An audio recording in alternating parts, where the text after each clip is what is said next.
Hello, my name's Niranjan, the host of Master of Your Crafts podcast. Learning from leaders who are continuously inspired, passionate, and driven to align with their soul purpose, sharing their gifts to bring healing to others. The music is composed by Rebecca Everett.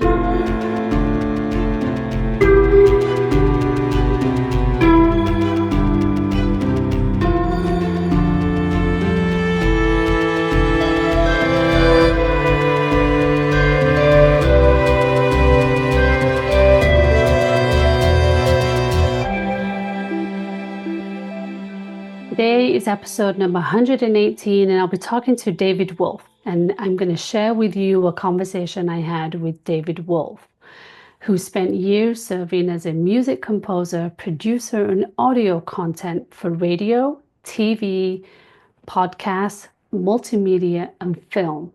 His company previously, Crywolf Productions, and its recording studio provided music, sound design, and production for advertising studios such as Discovery Channel, NBC Universal, and Disney. For many well-known brands such as Southwest Airlines, Miller Brewing, Embassy Suites, Procter Gamble, just to name a few.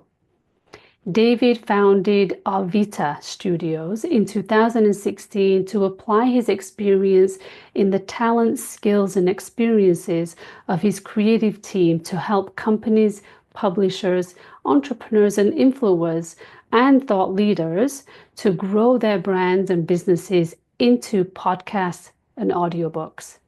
In 2024, Wolf is on course to expand the core production business into relatively business vertical into the creation of Media Capital Ventures, LLC, leveraging his experience in business building and operational experiences in production and media.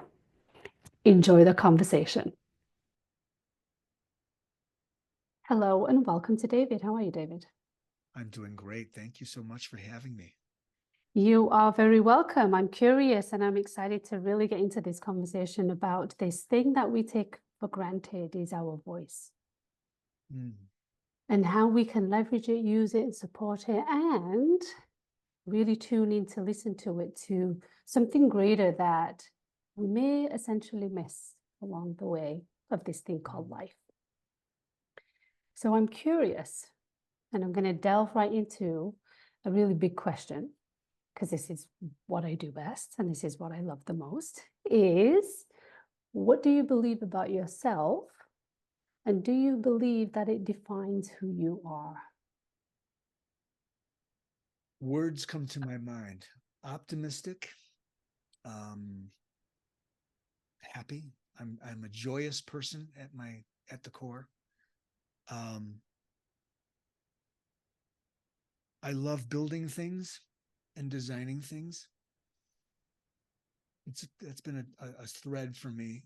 When I was very young, I liked to sit and draw solo creative activities. Sit and draw, imagine geometric things, recording people, accumulating recording, or the act of recording for time to freeze things in time. Initially, it was 1/4-inch tape. Remember the little tape recorder? You may not remember this, but years ago, reel-to-reels, Yep. I had when I was in first grade, I had a reel-to-reel tape recorder, and I would bring it to school, and we were talking about interviewing before we started rolling here, and I would just capture the voices of people around me. Nice. It fascinates me. Nice. I also like disseminating. In fact, I had a dream just last night about going back to a day where walkie-talkies as a kid. I had my own little radio station on our block, and I would put it up to my ghetto, the music box, right? The ghetto blasters, we sometimes call them. And I'd play, I'd be like the DJ. No one was listening, but, I was a little Marconi, I enjoy the concept of broadcasting and disseminating knowledge capital, and in some instances, music, of course, because it's been a big part of my life. So is that a definition of who David has become as an accumulation over the years of all these experiences, not in its entirety, but a fractal of who you are, perhaps. Yeah. So the way I tend to frame that is there certainly is an accumulative effect of all of which I have done and thought about and dreamed about. Now 64 years old, there's some history there. Yeah. What I sometimes describe is the first part of my life was largely um, self-involved with the act of creating. As a young person who liked to draw, it was all about creating the piece of art and expressing myself visually. And then it moved to music, and it was all about initially becoming proficient at the drums and then eventually the keyboard. But it was very much a self-involved, solipsistic kind of act, creating and expressing. I had a need to express myself to the world and be noticed for what I was creating.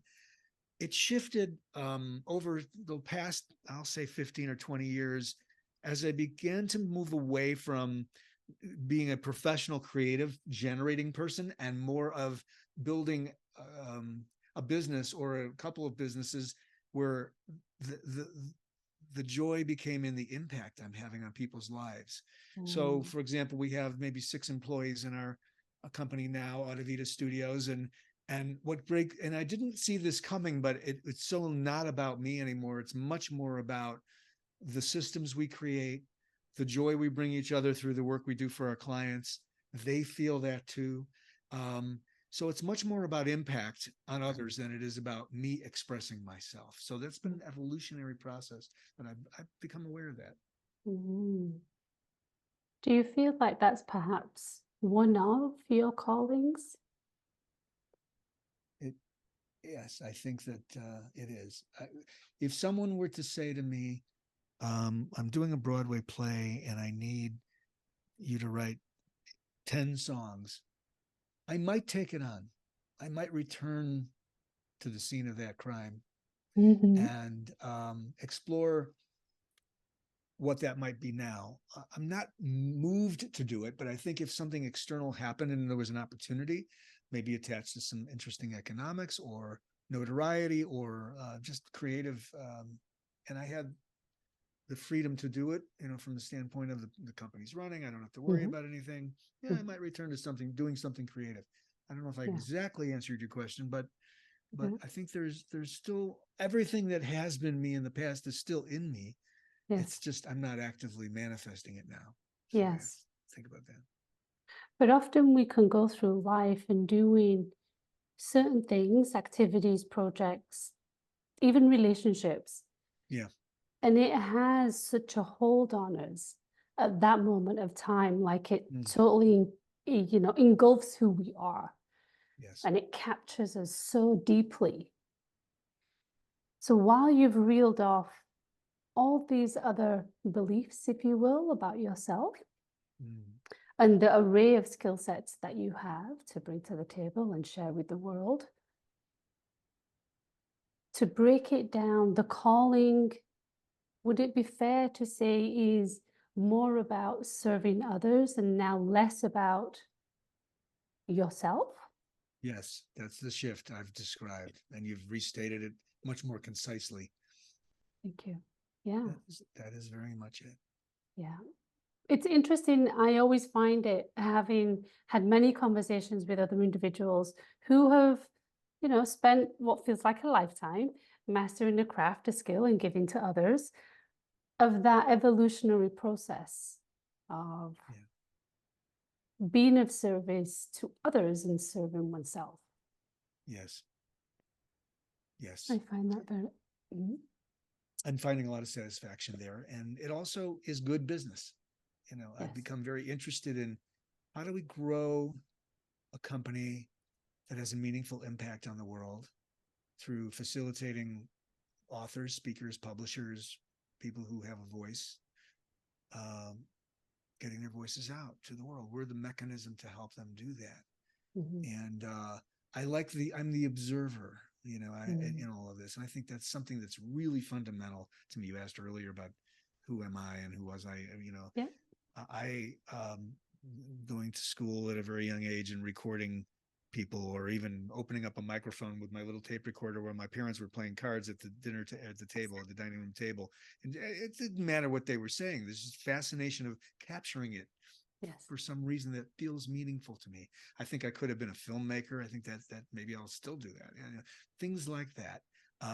Capturing, recording, and then redistributing is all, and observing the world is all part of that, I guess.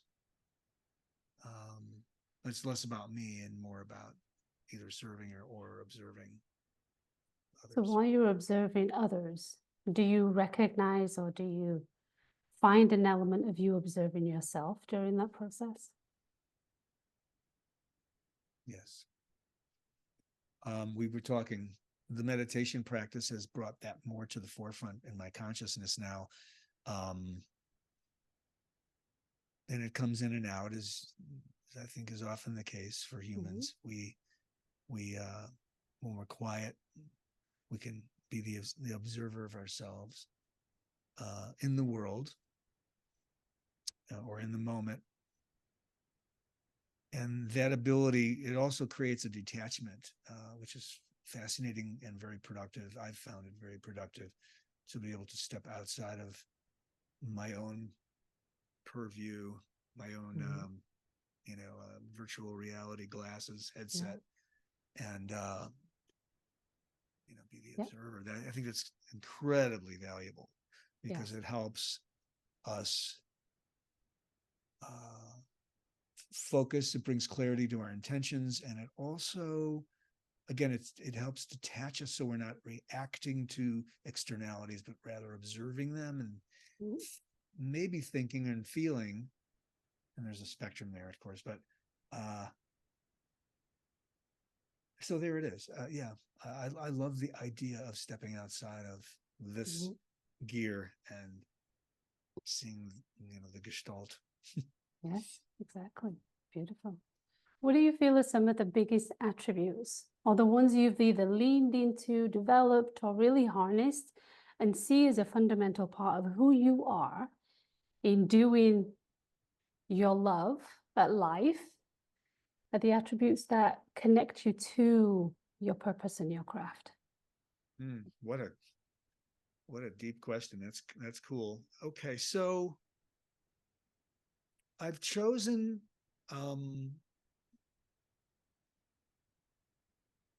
I've always chosen to do things and maybe express them professionally, things I like to do. It's somewhat a reaction formation to a father that I had who was not with us anymore. He left us about 7 years ago, but he was not someone who was gratified and satisfied with his work in his life. For him, there was work over here and there was play over here, and it was not integrated. And I think in so many ways, the gift he gave me, I don't know that he was happy about that, but I don't think he had the facility to integrate. I'm not sure why. I haven't completely unpacked that, but it caused me to run the other direction in terms of the map for myself. And I think it made me who I am. And that's his gift to me. He showed me that. And what I extrapolated from observing his unhappiness with, work was a drag, and then let's go vacate. There was no, for me, work and play has always been pretty much the same dance, So that's a strand and a theme that runs a lot for me. I'm trying to go back to your original question, which was layered.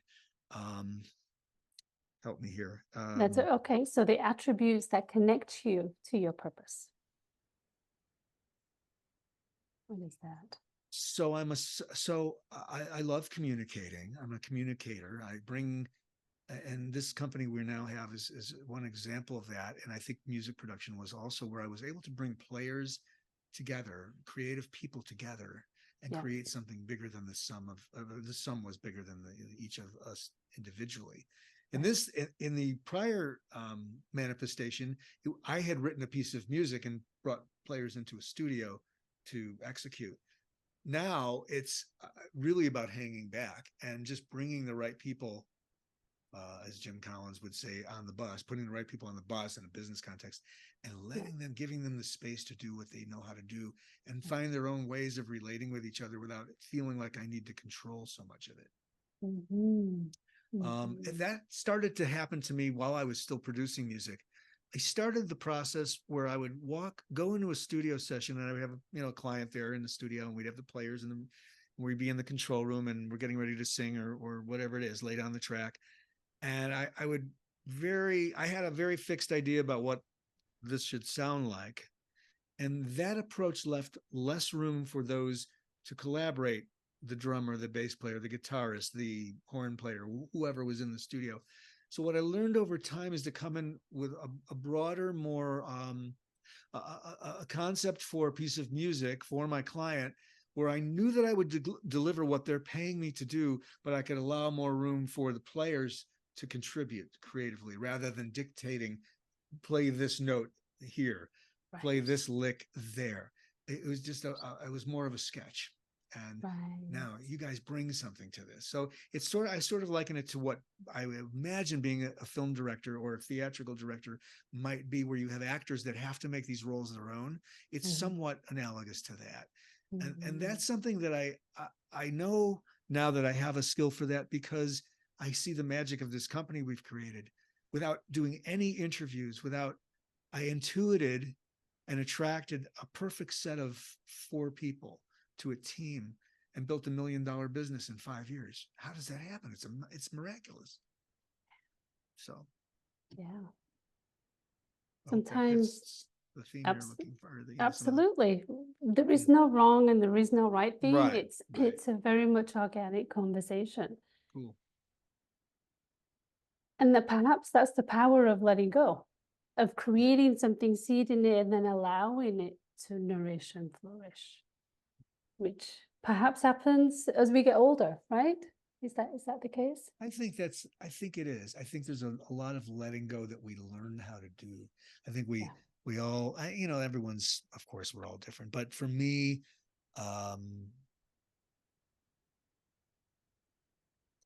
finding that space and understanding that there really isn't a control per se. We're just kind of dancing with consciousness in the universe anyway at any given moment. So I really feel like that's the way it works. And playing a lot of jazz music, you learn to do that because you're literally thinking about what you're going to play. You're responding to the other players around you. Yes. Milliseconds before you actually do your own playing. And you're more focused on everyone else. So I think there's an analogy to playing improvised jazz, which I did quite a bit of as a youngster in business. And this idea we're talking about, we're creating collaborative teams that really are high functioning, high intuitive teams. Yeah. Do you feel, and you kind of equate to this a little bit earlier in terms of the allowing of the fluidity of, be it music or art or whatever happens, and responding in a less controlled way, just as you did in fluid jazz? You said that came about when you were much younger and you was in that musical scene. Do you feel like that's elevated further as you've stepped into the world of meditation, consciousness, a bigger power, or into that space of awareness, I guess? When as I encountered the so-called training for TM, I practice TM twice a day. It's a 3-day course. We have a mentor in you. I was very susceptible to this. I was so ready, and I dropped into that technique very naturally. And I know that there are individuals out there. In fact, there was someone in our class, the teacher said, "Hey, David, you should talk to this person. They're having some, just talk to them." So the person turned around and we meted and greeted. And this was sort of a social gathering that happens with some of the TM classes as you're learning on a break or something. And she said something to the effect of, "I've been doing this now for 3 months and nothing's happening." I thought that was so revealing. It was revealing and refreshing, because I then realized was a very easy process for me to drop into, but for many individuals, there's something blocking, or they're not they're holding on. Mm-hmm. Maybe it's about holding on Mm-hmm. versus letting go, which we've been talking about. And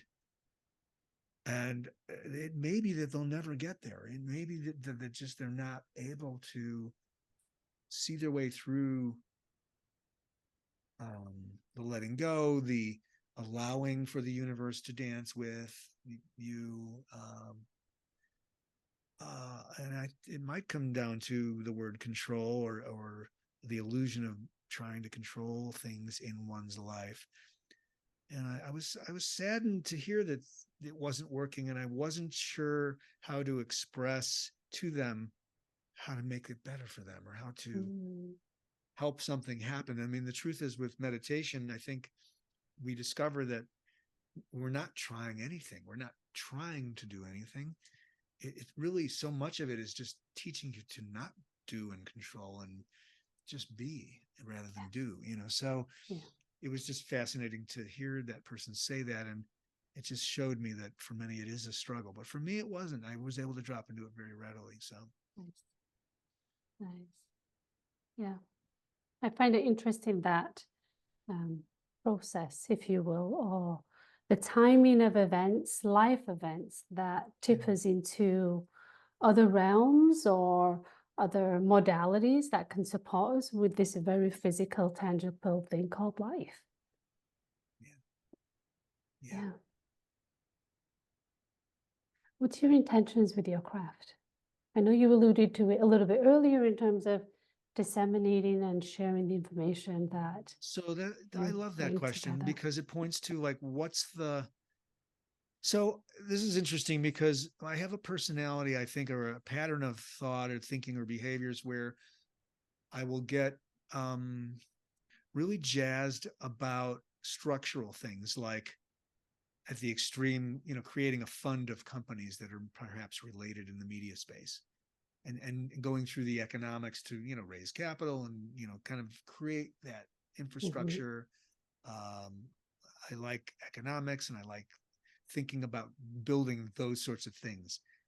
And at the same time, I have this precious little company that's operating so well. And we're a small business, we're $1 million company, but we're we want to. So there's this balance I'm facing, where I have a desire, as I cycle in and out of these ideations, to build something bigger, but at the same time I need to preserve the culture and the functionality and what we've created and worked so hard to create together. Mm-hmm. And so how I reconcile those notions is something I'm challenging myself with now. And as I say, it cycles, it undulates, So sometimes I'll feel myself really wanting to build something bigger. Probably it's analogous to, building a big building, or writing something for a large orchestra. It's, as opposed to just a small group, and, to put the music metaphor in there. So future going, I think I've identified that I want to continue to grow this business that I've created, Audivita Studios, Audivita Holdings.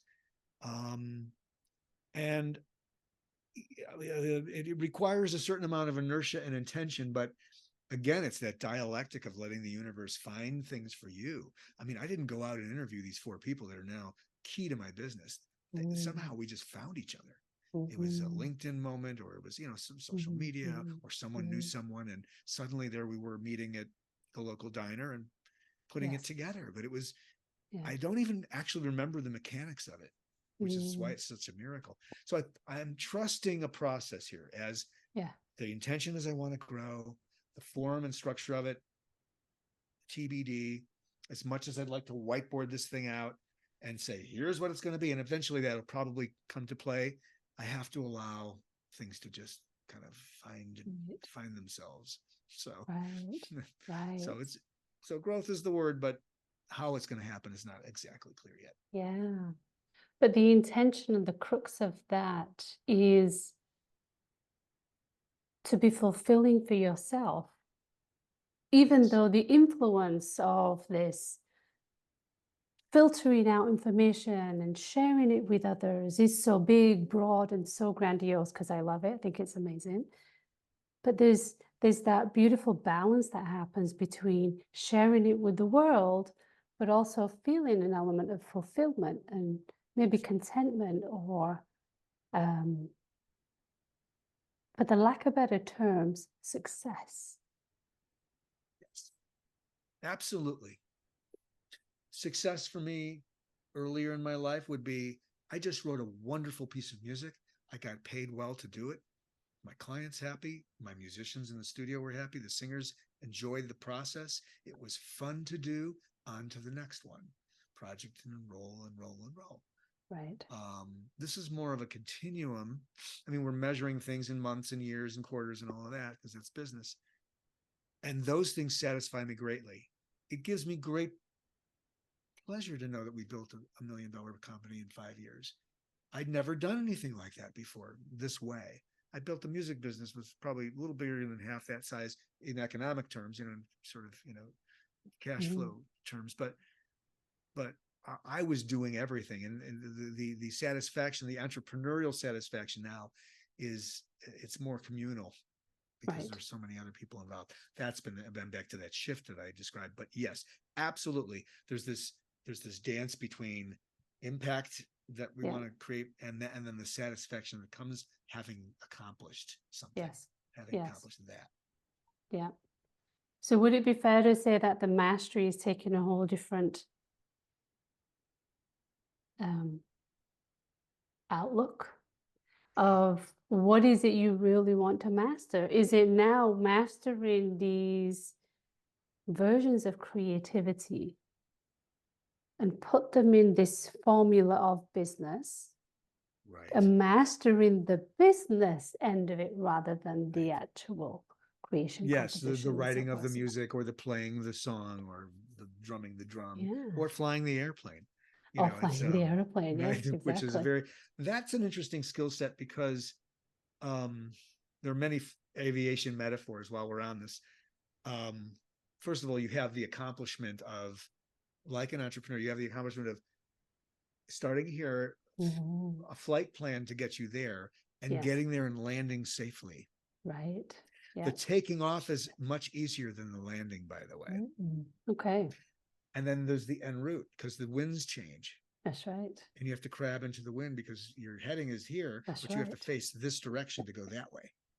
These metaphors are fascinating to apply to business objectives.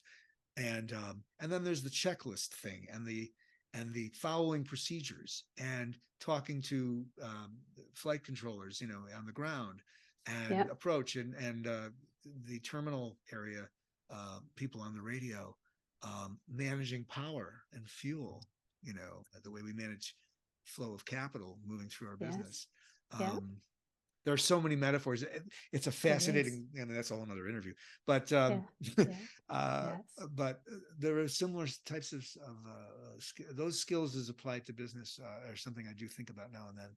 I think it's been written. I think there's been a book somewhere where they use the I know that there's true of jazz. I remember I talked to an author years ago that had a whole program where he taught business through the POV of playing jazz music, sort of metaphorically, similarly. So these are fun. Nice. It's a fun game to play. So when you take a bird's eye view of everything that you've done and all that you've learned, what do you think is the mastery that you can walk away with and go, okay, I think I've mastered this. This I feel really good about. This is maybe a good in capsule of everything that I've learned so far. So the heart of the question is, is it a when question or a what? I'm sorry, I missed it's a what. It's a what. What is it that you feel is the craft that you've truly mastered, encapsulating everything that you have learned?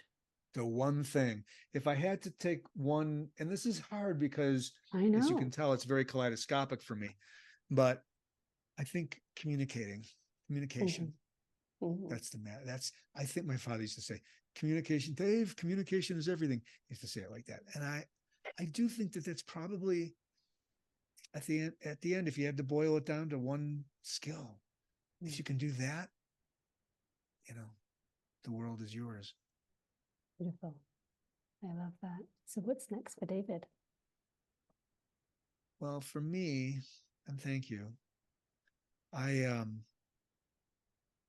we continue on this path of growth, but it's a balanced, controlled, control is not quite the word I'm looking for, but it's a level of a velocity of growth that is at a human scale, that doesn't blow things up, but that keeps it going.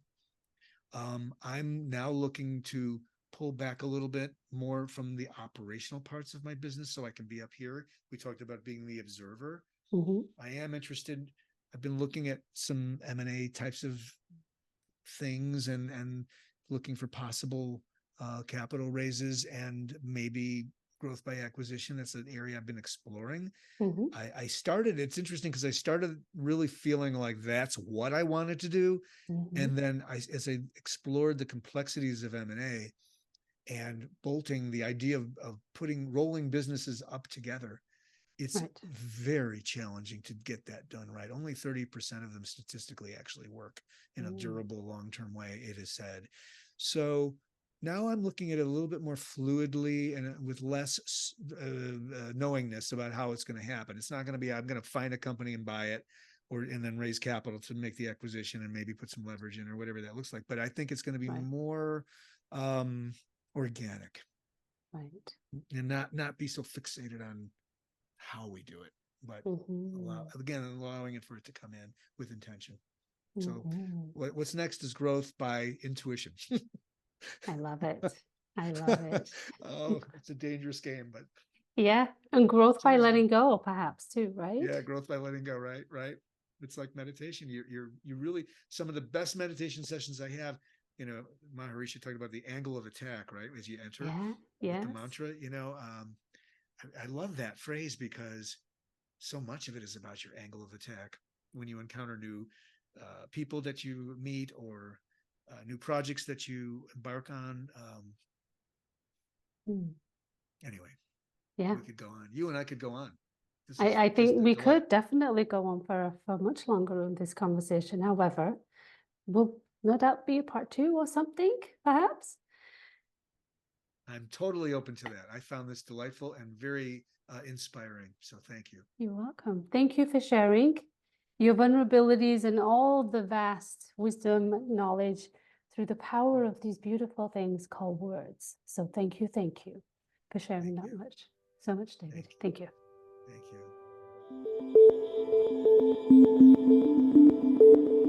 I'm Naranjan, and you've been listening to Master of Your Crafts podcast. Please subscribe, rate, and review, and join me next week for another episode. Thank you for listening.